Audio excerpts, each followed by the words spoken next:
Now tuning in to Earbud Media. Audio for everyone.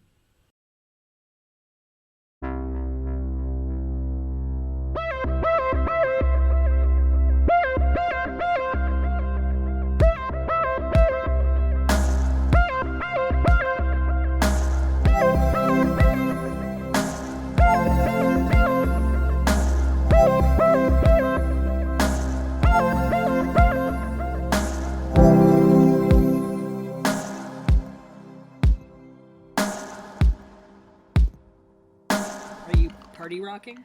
God, I wish. I'm always in a state of mind where I wish that was true. I aspire, I hope, and sometimes it's true. But most of the time I am unfortunately not in my party rock anthem truth. Yeah. One can only hope though, you know? Right. It's either that or like Cobra Starship.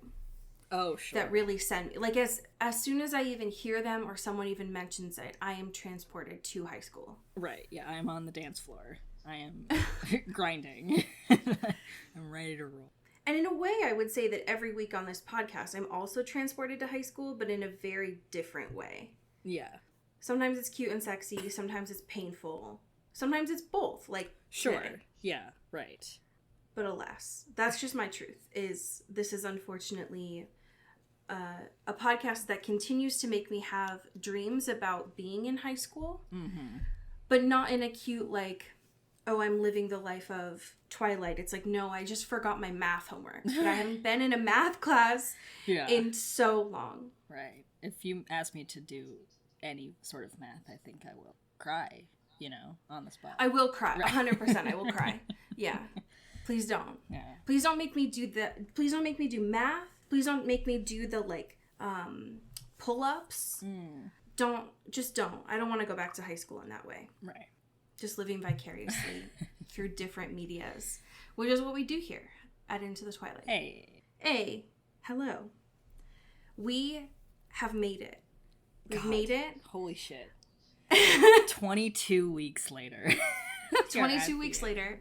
But unlike everybody else, we don't have to wait 4 months. Right. To start season 2. That's so true.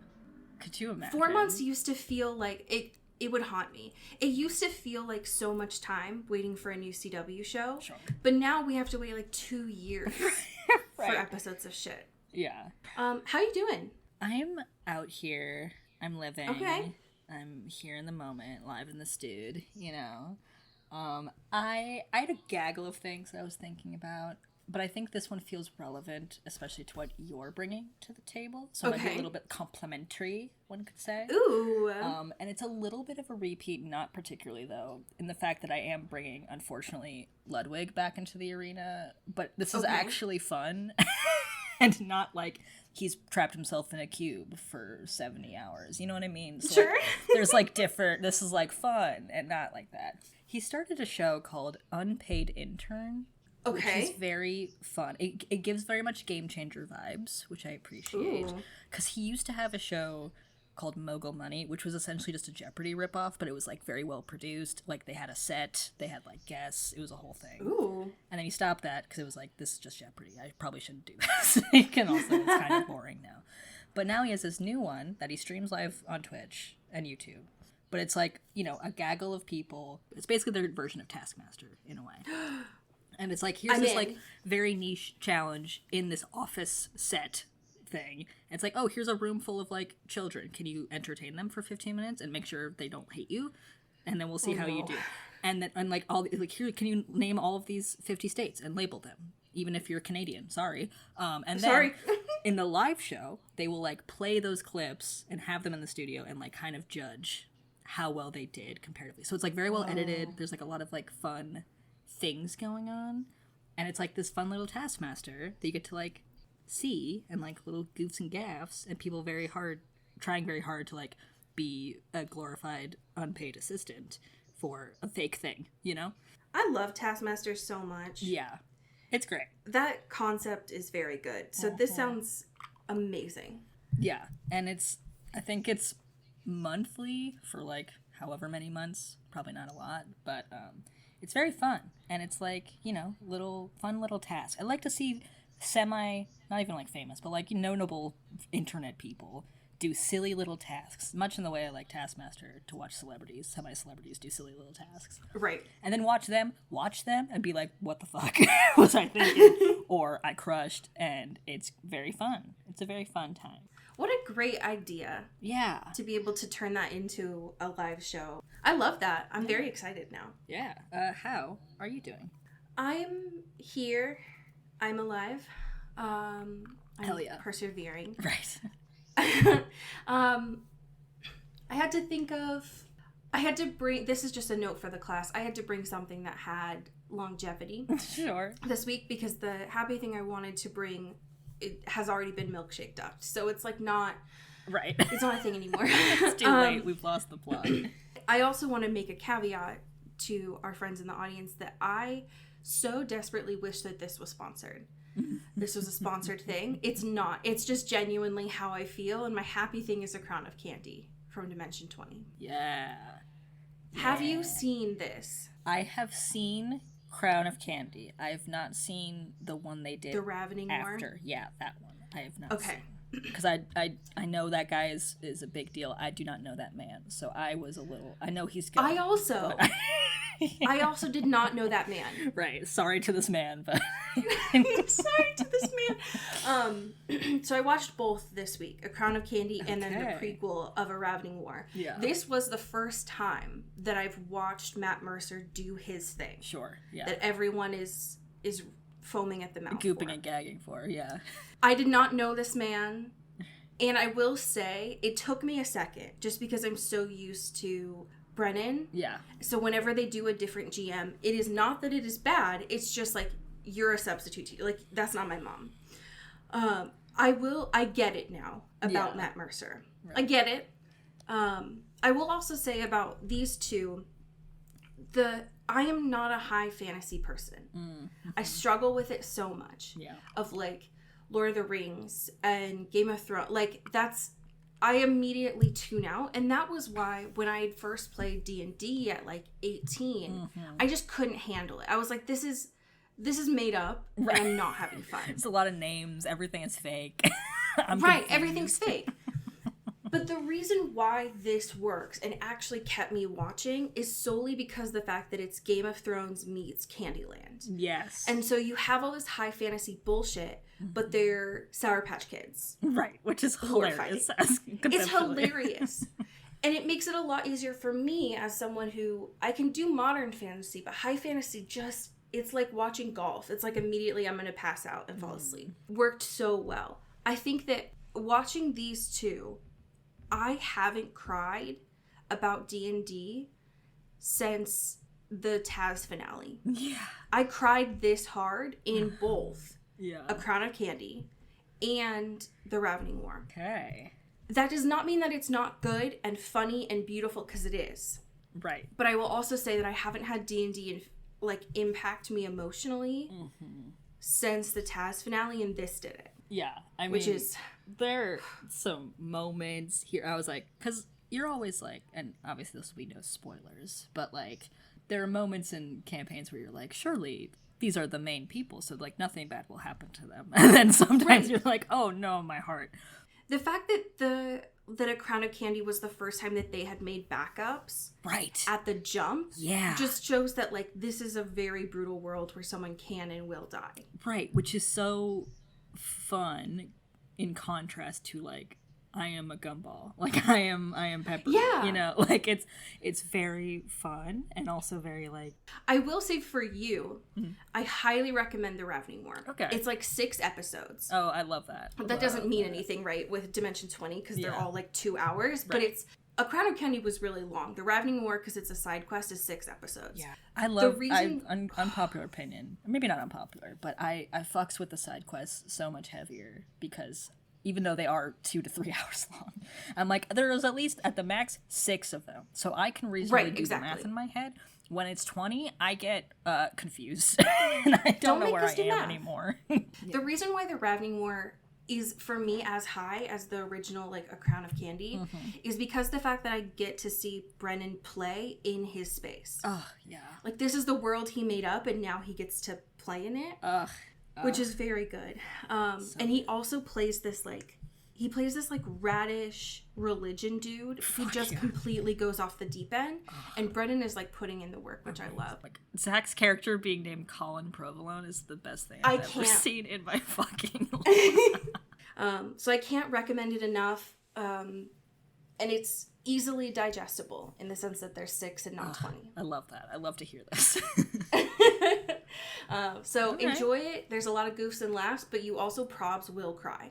Yeah. So just... Hey, I'm ready for that. But that's not bad. Yeah. I'm so glad that we actually don't have current events this week because this episode needs to breathe. Yeah, we're gonna, strap in for the next 3 hours. We're gonna be talking about every frame of this episode. Because what the fuck? I mean, I could, though. Yeah. Is the thing. We have PowerPoints. We have red string. Right. And last week, the penultimate episode, Isabel came back, fucked up shit. It was... We got her being like, I don't want to be your mom. I'm not a good person. Yeah. And also to my daughter, who's not really my daughter, your boyfriend's brother loves you. Okay, bye. Right. Anyway. As someone who has been saying for the last 20 weeks, I don't know where this finale is going to go. Mm-hmm. I can say now, I get, like, it made sense. All the puzzle pieces connected. Sure. Yeah. It's all clicking together. It took a while until the literal finale, but I understood the vision now. Yeah. We were moving the blocks, and getting in there. Yeah. And we're back where it started, at the start of the show with Founders Day. We're back. Right. Yeah. Time is a flat circle. It's always been Founders Day. It's never not been Founders Day. I mean, what we've seen throughout all these episodes is that they just constantly have spirit for their hometown, so you're not wrong. No, right. Like, every episode is like, oh, here's, like, women from the Pioneer Day, and here's, like, Founders Day, and here's, like, a recreation of the war again. And it's like, do you guys have, like, concerts, or, like, I don't know, book clubs, or any other sort of, like, town events? Do you guys have city council? You know what I mean? Like, what is going on? Where's the budget for all of these events? I'm confused. Also that. But it feels like their founding families are, like, obsessed with the social media calendars of, like, today is Eat a Kiwi Day. And they're like, how can we turn this into patriotism for our town? How can we make this a parade today? Right, exactly. Like, Jeremy, go get our floats. Unlock them. Right. That's how it feels. How you doing after this episode? I don't want to talk about it. What the fuck? This was hit after hit of emotional pain. I couldn't not look at the screen. Right. I couldn't even enjoy like Elena and Damon because it was sandwiched between two wild things happening. Every part of this, usually in past episodes, we've had some time where you could breathe. Right. This was not that. Every single minute of these 42 minutes was packed with pain in different ways. Mm-hmm. There are a lot of things that I want to talk to you about. The first one that has left me just confused after watching this. What the fuck is up with the Lockwoods? No, literally. What's going on? And why does that come out of nowhere? Mm-hmm. They're not vampires. But clearly, right? They are affected by all these, like, I don't understand. And even, like, Damon's confused. He's like, what the fuck is happening? Because I know why I'm here. And you but are not. But why are you here? You're here, and I'm confused because you are also, like, anti-me, but you're also not me. So I'm confused. I don't know what's going on. It's like, are we going to get, like, werewolves? Like, what's happening here? That's what I was waiting for after they opened Tyler's eyes. No, literally, because that felt very, like, werewolf adjacent, like, eye there. Because it was, like, more, I don't know how to describe it, like, spiky, I guess. Yes. It was, like, and orange it didn't have spiky. The vessels. And it didn't around have, his eyes. Yes, so it was, like, clearly a different shape and color that we were used to. Right. In terms of vampires. And that was confusing. Also, sidebar with that, that was so wild, that scene, because, like, we're jumping around a little bit, but, like, everyone's fucked up, and there's, like, ambulances and shit, and Tyler's on the ground, fully collapsed, and Caroline is behind, Dude. And boyfriend is like, hey, are you good? And she's like, I'm so good.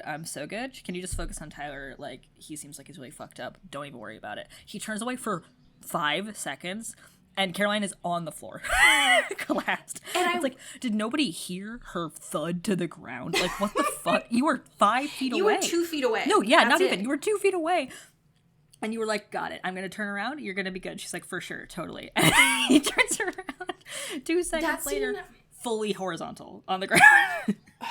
That scene pissed me off. Not because it's not accurate. That's very accurate to be like, yeah, I'm full of adrenaline, I can't feel pain, and then as soon as I know Tyler's fine, right. Oh shit, everything comes back. Yes. What pissed me off about that was that there are multiple EMTs right here. She was in front of the open ambulance. There were people surrounding her. And she's just like... How did anyone let her go when, as an EMT, you are supposed to be aware of, like, when your adrenaline finally settles back down, you feel everything. Right. Can we get our girl a shock blanket or something? Like, what the fuck, Honest y'all? to God.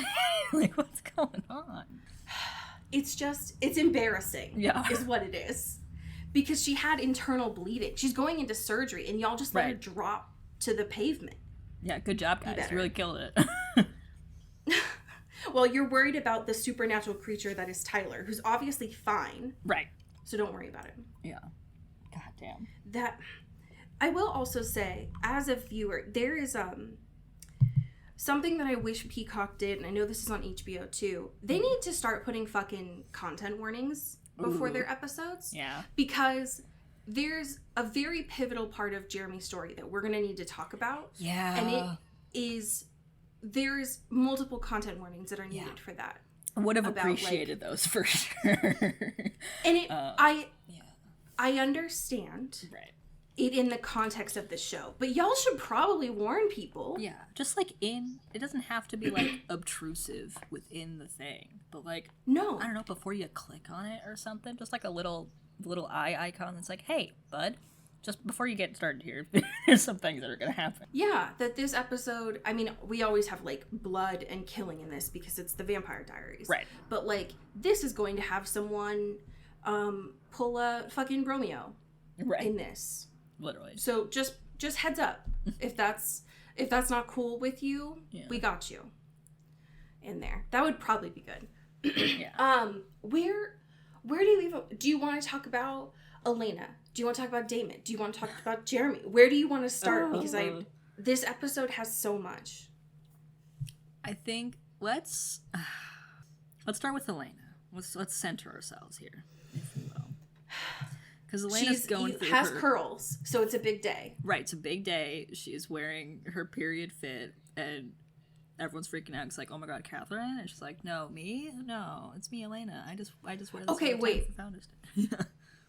I knew that I was in trouble in this episode. Mm-hmm. When Elena came out to the float prep shit, is in her period clothing, and Damon and Stefan's faces were like, oh fuck, that's Catherine. Right, yeah. I knew I was in trouble there. On the floor. Because, lest we forget, mere moments ago, Damon and Stefan had the conversations like, we're good, we're so good, don't even worry about it, babe. Like, it's not Catherine, it's not gonna repeat itself, we're totally fine. And then here we are. Quote of the episode, and there's multiple, but like, quote of the episode is, in that moment, Damon's like, I'm here to eat cotton candy, 1. 2, I'm here to steal your girl. Period. So real. And he's not wrong. And like, these boys are so silly, because like, all Elena has to do is put on one fucking petticoat, and they are like useless. They're on their knees. They are useless. And they're not wrong. Right. She looks great. She looks great. The curls are great. It's great. I love it. But these boys need to fucking get their shit together. Goddamn. It is, keeping in mind the period. It was very Gone with the Wind. Yes. In that moment. I will say, I felt really bad for Caroline on her float because nobody was paying attention to her. That's so fucked up. And it's supposed to be a float for her. Right. She won the thing. Like... This was her she is moment. Miss Mystic Falls. Right. And everyone was just Bonnie was paying attention to her. Right. Damon was paying attention to her. There were random people that I didn't even notice on the float. Right. So, poor thing. Do you remember having, like, float parades in high school? Does this like evoke something for you? No, this was not my truth in school growing up. I always didn't thought have it was floats? No. What? No floats. Not even for homecoming? No. Whoa. That's wild. No, and like high school, for all of it, I was in a city, so it was not like Sure. That was not, and also like homecoming. We didn't have homecoming. We just had prom. Whoa. Yeah, no. It was a very small school. My graduating class was like 60 people. Like it wasn't like, you know. Damn. Okay, I guess that makes sense. Right. And earlier schools, like in like middle school or like early middle school and elementary school, it was different places, but still was not like parades and things were not part of the vibe. We didn't really even do sports. Like it was very, it's like its own, you know. It was a different. So this is very like David Attenborough, Nat Geo. Yes, no, I'm peering in. I'm like, okay, this is what like Americana damn proper is, and I'm listening and learning. You know what I mean? That's wild, because I think out of all of the events that Mystic Falls has done, this one makes contextual sense. Yeah, for sure. And we had floats for our high school for homecoming. So like all of the different organizations would have a float. I have been on a float before. Okay. Slay. Once. And it was Were you Miss Mystic Falls? I was this is so fucking embarrassing. So my senior year, when I was still in school, because I was very much in and out of school because like health issues. Yeah. I was part of the homecoming court.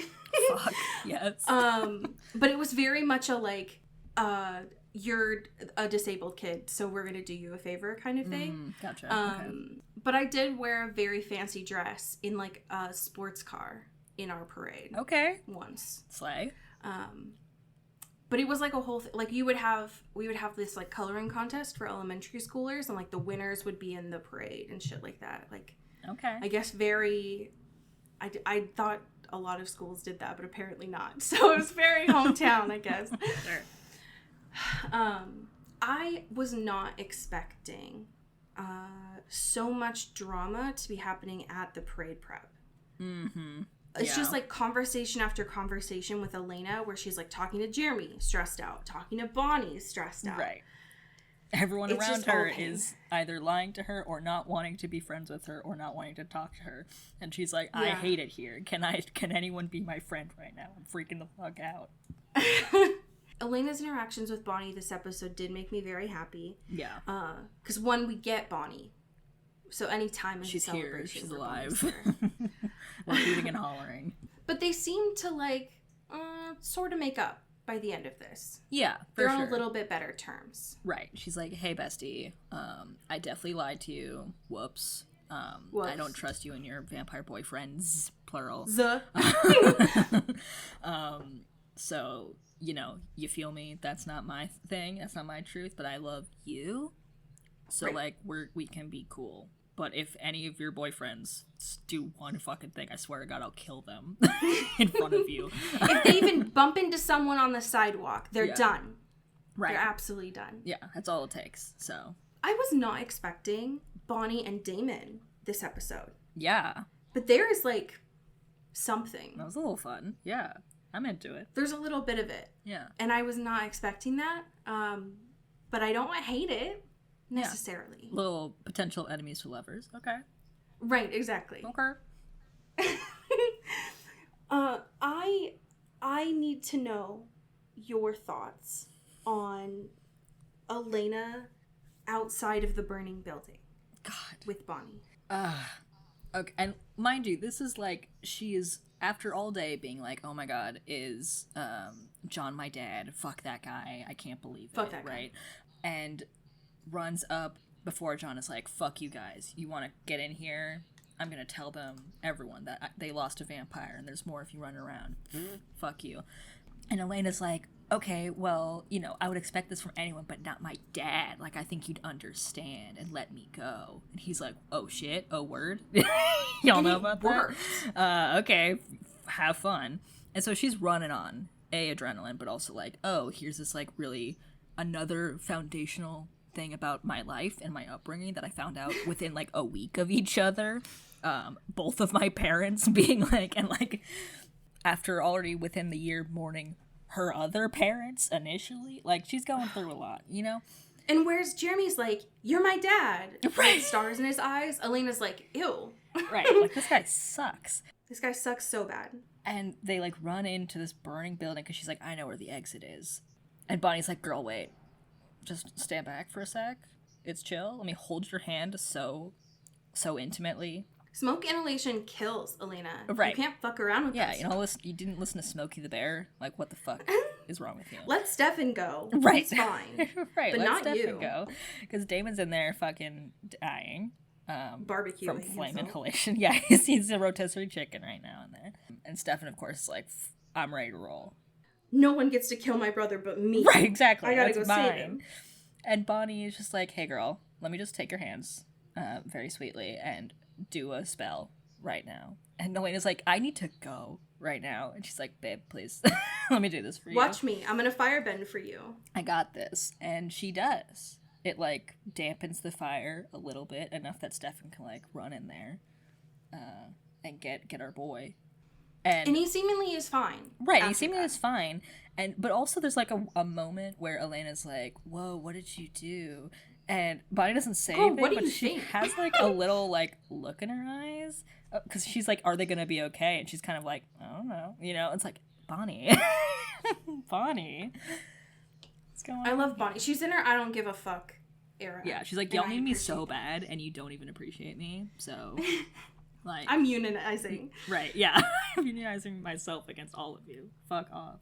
I love that. I also love, in that moment, too, like, at the end of the episode when Bonnie's like, Stefan, this is my last warning to you. Right. And for real, I'll hurt you. Yeah, and I your fucking brother. mean it. I don't fuck around. I think we gotta talk about at the door with Damon. Oh my god. So Elena, after all this, seemingly has been up for like 10 hours, right, doing all of this primping and preening. Is like, okay, so Damon's good, Stefan's good. Right. I need to swing by the school really quick and get all of my shit, and then I'll meet you back. Right. Because that obviously can't wait until tomorrow, Elena. Right. Like, while you're already out, you know, while I'm here. Right, exactly. Do the rest of my errands, you know? Exactly. God, It's better for the environment if I only go once, you know? Did you clock it right away? Because I did. I mean, listen. She looks different. I don't know how Nina did it, but she looks different. There's a different vibe. There's a different energy. I was a little gagged. I kind of was noticing it when, like, I mean, I noticed it during the kiss a little bit, but I was also kind of like, wait, you know, like, this could, what if though? What if it's not? What if it's not the CW torturing me, right?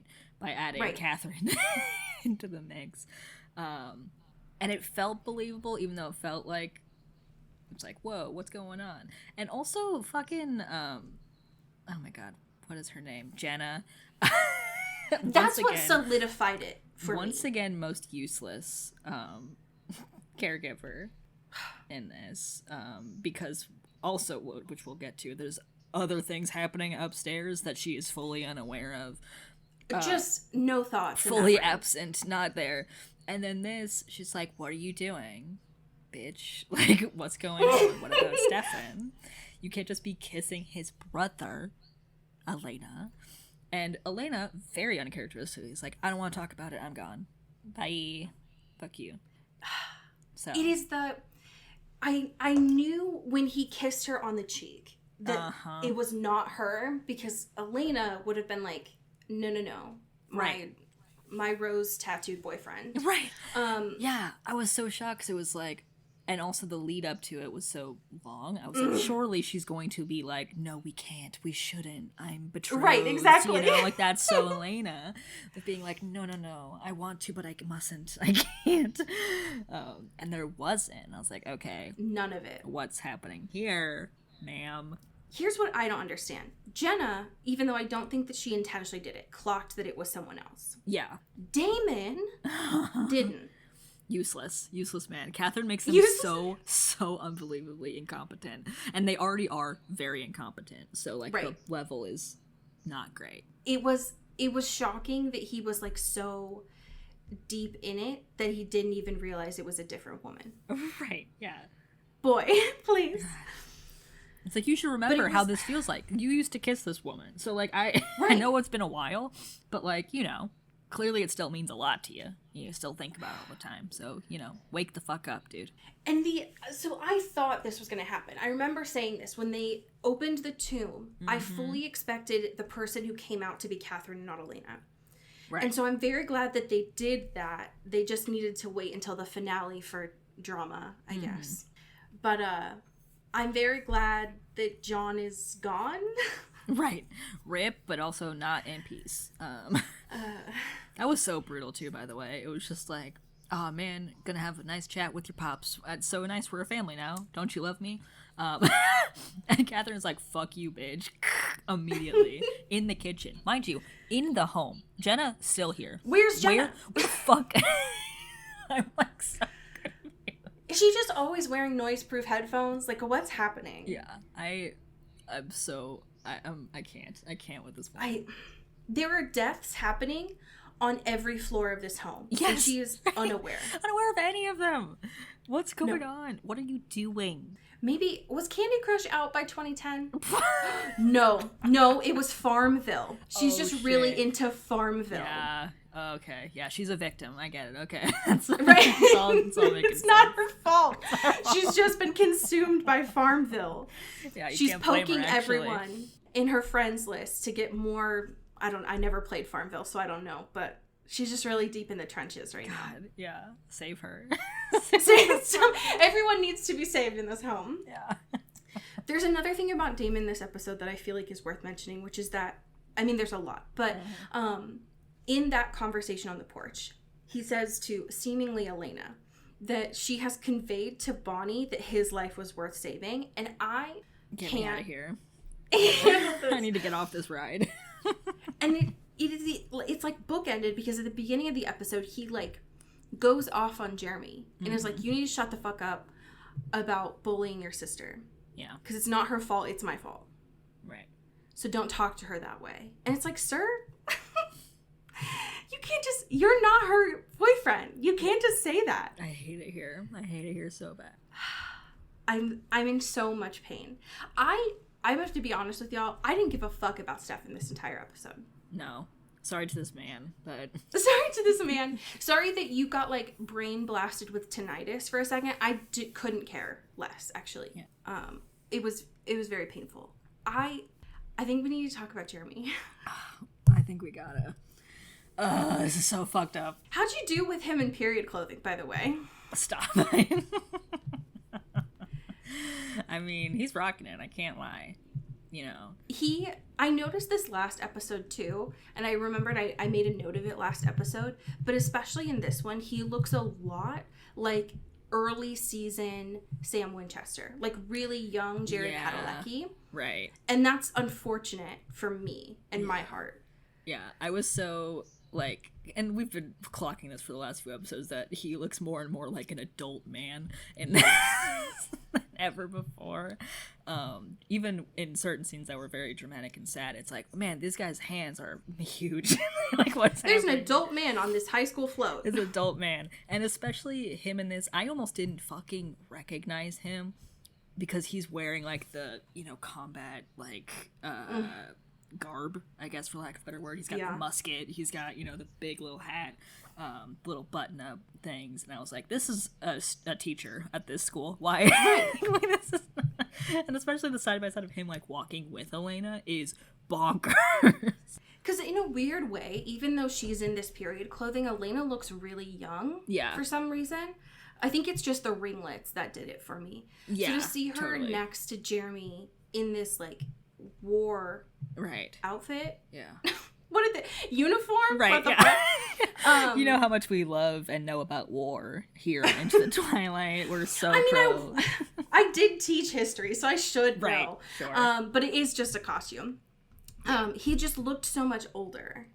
And it was striking. Yeah, but you're right. It is giving Sam Winchester vibes for sure.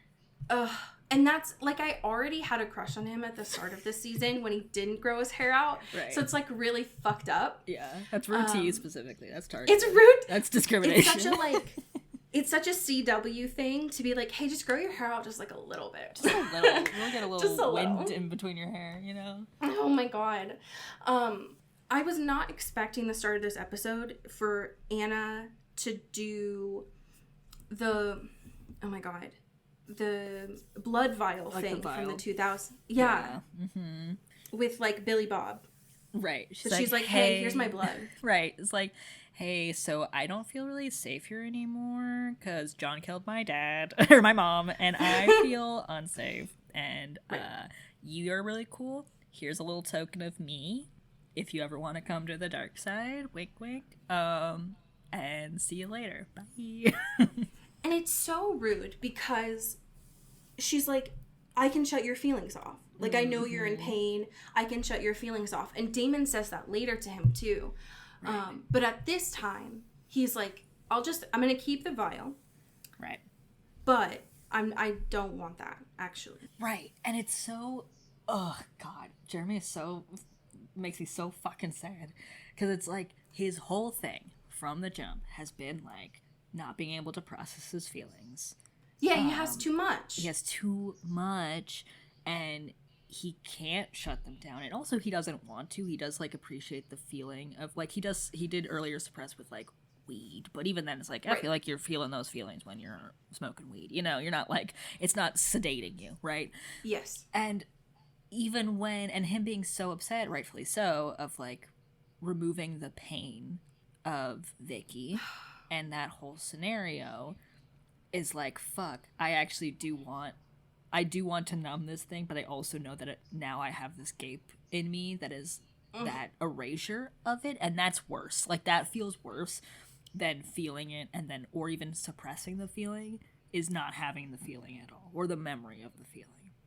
Yeah, and that he sucks. says to Damon later on of, like, even when the memories were gone, I knew something was wrong. Right, yes. There was an absence of something, and that you weren't actually helping me in that moment. But it's so painful to see him go full circle in this. And not 360, 180. Because, and also, by the way, the way that people have been talking about Anna to us online has made it seem like she's like beyond this season. So how the fuck did she die, but like for real? Right. Like, why are you lying? Yeah, what's happening? I'm confusion. Because we saw, like, John made sure she was, like, dead. Right. So, so what is the truth? So what's the truth? You know what I mean? I was not expecting the end when Damon's like, hey, bro, fuck you, first of all. But I just wanted to let you know, like, from me that your girlfriend's dead. Yeah. So. And he's like offering. Yeah. Damon was like, I can take it away. It'll be great. And then he has, which is very much a foreshadowing to what Jared does like 5 minutes later. But he asks Damon, he's like, is it easier the way that you live of just like turning the feelings off? And Damon's like, well, I mean, it sucks now. But, and this the thing that hurts so much is that he told Jeremy, he's like, life was a lot easier back then. Ugh. And that's not, Damon, that's not what you should have said. No, this is not helpful. This guy is on the edge of so many things right now.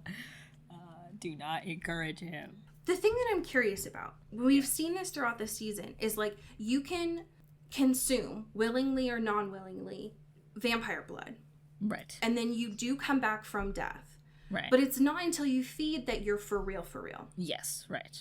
So when Jeremy does it, he's going to be able to come back, but he will need to make an active choice to turn. Right. Like Vicky did. Right. That doesn't really solve, you've done the first step. Right. Jeremy. Yeah. But there's still more there. Right. And that's not. Correct. Yeah. Also, who are you, what's gonna, who's your pick, Do you think, the thing that I keep coming back to about that is, like, first of all, it was very painful to watch. I did not want to see that I'm just wondering, like, are the Lockwoods, and it's not Miss Ma'am, it's just the mayor and his fuck-ass son. Right. We saw what happened. We've seen multiple people throughout the season consume vampire blood and die, and then come back to life. Mm-hmm. And not be a full vampire yet. The thing that I'm confused about with those two is because of the fact that they didn't show the blood vessels on Tyler, I don't think that's what's happened to them. Right. Yeah. I think it's something else. Yeah. There's some other... And also it's like, listen, this show goes on for 800 seasons, right? True. There's no shot it's just vampires, right? Like, surely, maybe if it's not like a long-standing thing, it's like we gotta bring some other beasts and creatures into here, you know? It's gotta be like the Halloween-themed cereal, right? Like, we got vampires, we got werewolves, we got ghosts. And we got a Frankenstein in there, you know what I mean? Like, and let's go wild. Like, let's... Frankenstein's monster is definitely Rick, if I'm gonna be honest. Oh, fuck, you're so right, actually. But yeah, it's gotta go that way, because, like, how else do you have a show for 8 seasons with not adding more? You know, like, maybe the Mothman comes in.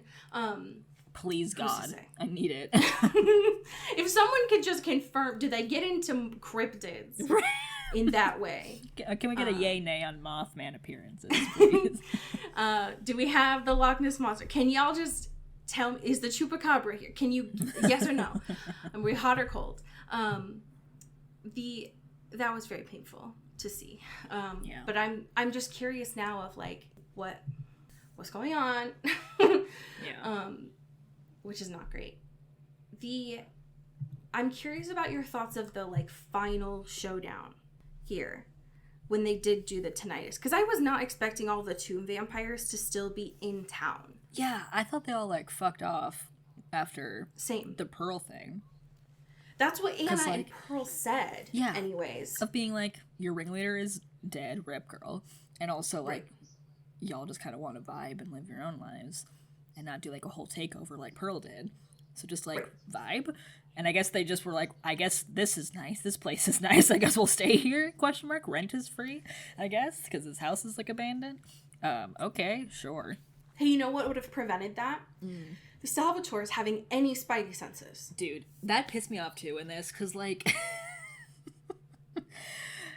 they use the hearing thing so much this episode. Like, Stefan is able to hear the fire from however many yards away in the building. Yes. Which is not easy. And then, like, being able to do, like, the speedy run or whatever in there, in the burning building. There's, like, a lot of those moments. And it's like, motherfucker, where was any of this tuning and, like, actual use of your powers, my guy, for people that were in your own home? Literally. Like, I think it's one of two things, or maybe both are true. I think either... Yeah. They are operating under the fact that there's a lot of recharge time, right? Like, he hit the NOS and now he has to wait. Right. Or, and this could also be fully accurate, but we don't know. I think they might just genuinely forget. Yeah. That they could do that. Right. They're like, oh, I forgot I had that in my Rolodex. It's like, motherfuckers. You're so dumb. It is frustrating that the powers that they show are so selective, because a lot of this could have been avoided from that. So I don't like it. I also didn't like the high-pitched screech. I wish that hadn't happened. Yeah. And it was like, I was feeling them with that, because they were like obviously convulsing on the ground and being like, this fucking sucks. I'm like, yeah, you're right, this sucks. I'm not even a vampire, but this, like, this is not ideal for my eardrums. Would have also brought me to my knees. So I get you. I do love though that they like, they operate in the way of just like, oh, it's like a dog with like a really high pitched noise. Literally. It's like, it's like, that's so embarrassing, actually. It's like, the kryptonite for vampires, just a really loud screeching sound. Like, that apparently only like, it's at such a frequency that only they can hear. Right. Because Matt and Caroline heard nothing. Right. To them, it just looked like Tyler was having a seizure while driving. Right. Yeah, also doing it while they're driving is so fucked up. It is. Like, his obviously dad they didn't really know tried. that, but like, goddamn. But his dad knew. Because right. he was in cahoots with John. He knew exactly when it was going to happen. Right. So for him to be like, go ahead and get in a car and hope that you're far enough from this by then. That's a lot of uncertainties, my man. You're adding a lot of variables to that. Like, just drive really far. It's like, okay, how about tell him to stop 10 minutes away from here so he's not in the car when this happened? God damn. It was so bad, and I wish that hadn't happened. But thankfully, like, in theory, Tyler, Matt, and Caroline are alive at the end of this episode. Yeah. You know who I weirdly felt bad with this episode was Liz. Yeah. Because I don't really have a reason to care about her throughout this show. Like, she's solely just a pawn for a lot of different people. Yeah. But she really got screwed over by the fact that, like, all of her cop minions were listening to John and not her. Right. And the fact, like, she got, bonked and handcuffed. Right, she did get bonked, notably. Notably bonked and cuffed up to her desk, which is fucked up.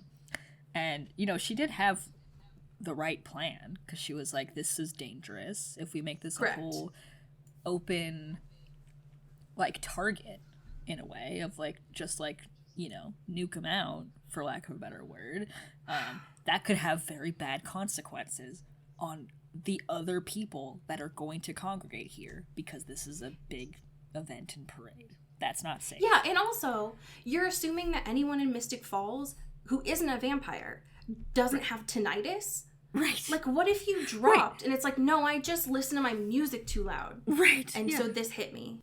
Yeah. I mean, I guess, like, the vervain wouldn't work, so maybe they would have figured it out, but yeah, I just felt really bad for all the normies who might have hearing problems. Yeah. Yeah, it's pretty fucked up. Pretty assumptive of the situation here. Y'all. Here's my question for you. Where the fuck do we go in season 2? Like, how does this start off? Oh my god. I love the idea of Catherine and Elena just existing now. I love that. I love a doppelganger, like, evil like, doppelganger twist. Being like, oh my god, which one's the real one? Point the gun. Like, what's it gonna be? I don't know, though. I don't know what. I'm scared. Because she walks in to her house at the end of this. Yeah. But I doubt Catherine's still there. That would be silly. No. But wouldn't it be fun? But it would be funny. And this whole and now Damon's gonna be like, oh my god, Elena is in love with me, I have to, and then it's like, no bitch, Catherine kissed you, fuck. And then he's gonna be hurt again because that didn't happen. So I don't know that I'm not emotionally prepared to see Damon see Catherine in the present day. I think that is going to fully wreck me. Yeah. So I'm not excited. I mean, I am, but I'm not excited for that. And also, knowing Damon, and now that he's like, I mean, he says to Catherine, seemingly Elena, he's like, I'm not a hero. But he's getting somewhat of a conscience, and I'm worried that he's going to tell Stefan that they smooched, but it wasn't even Elena. It wasn't even Elena. And Damon... But he's being such a better brother now. He cares. Because Stefan, I mean, he would care, but he wouldn't care if it was Catherine. You know what I mean? Like, it's not so as bad. Yeah. Mm-hmm. So there's that. I'm hoping Catherine stays around, because people have told us, and I've seen a screenshot before we started watching, that Nina does multiple characters. So there's that, but what's happening with Jeremy? What's happening with Tyler? Why are you making me care about Tyler? Right. So I'm worried that they're all not well by the end of this. Do you have a prediction for season 2? Whether you want to see it or not. I don't know if Jeremy's gonna make it. I'm so scared. I hate being a prophet sometimes. And, you know what I mean? I don't know if this is too early. Maybe it's too obvious, and maybe it's too early for next season for that to happen.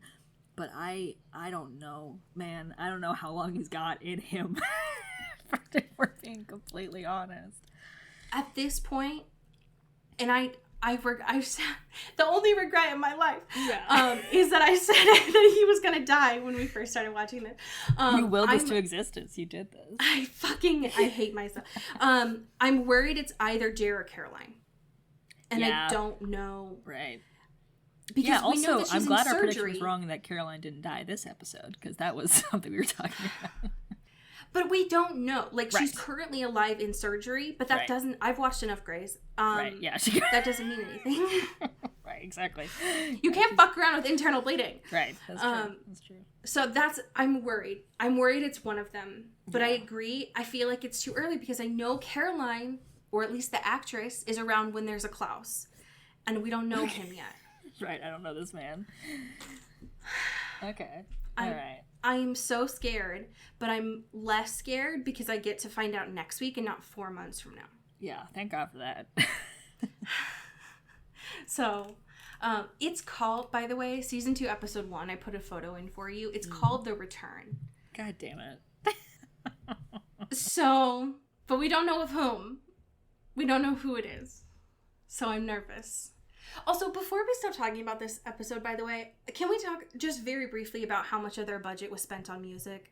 I mean, as per usual, but especially in this episode. Especially this episode. They had, like, we haven't had a full music episode in a while.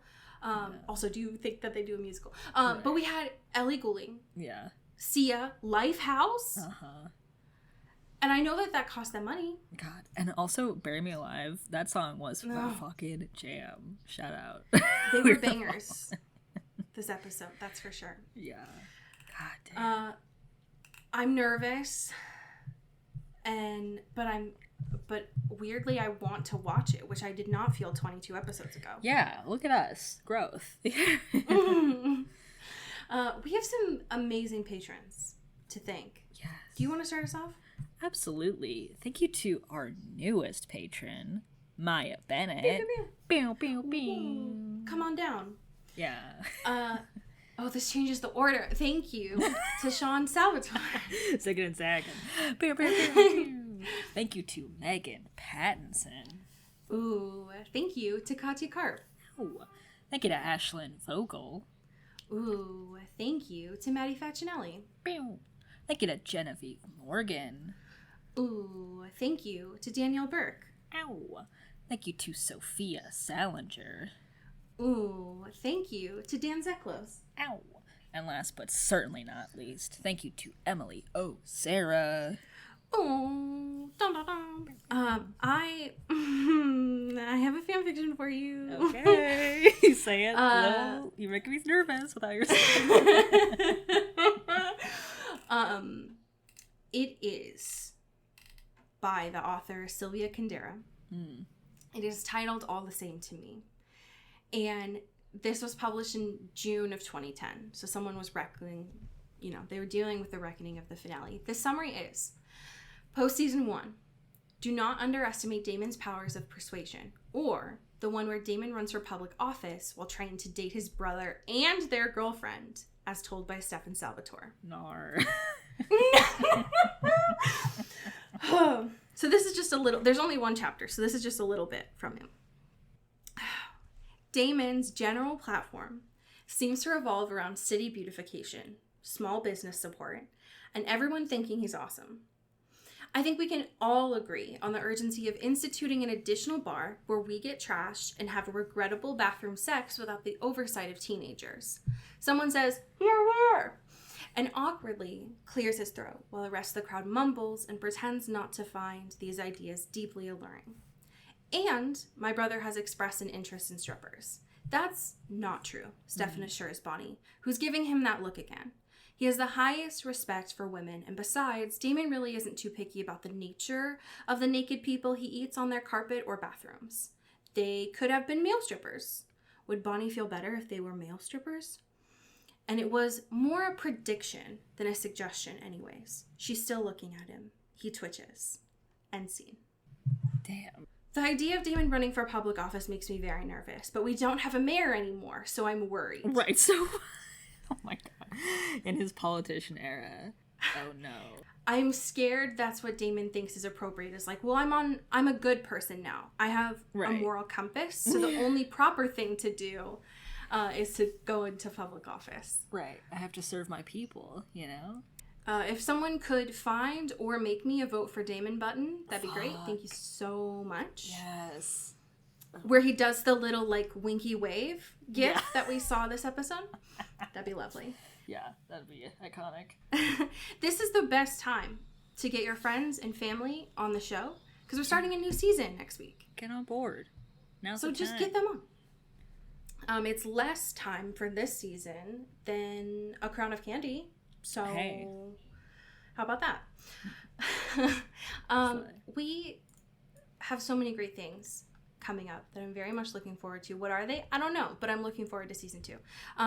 As we say here in the Pacific Northwest. Get bid. Ooh. Ow.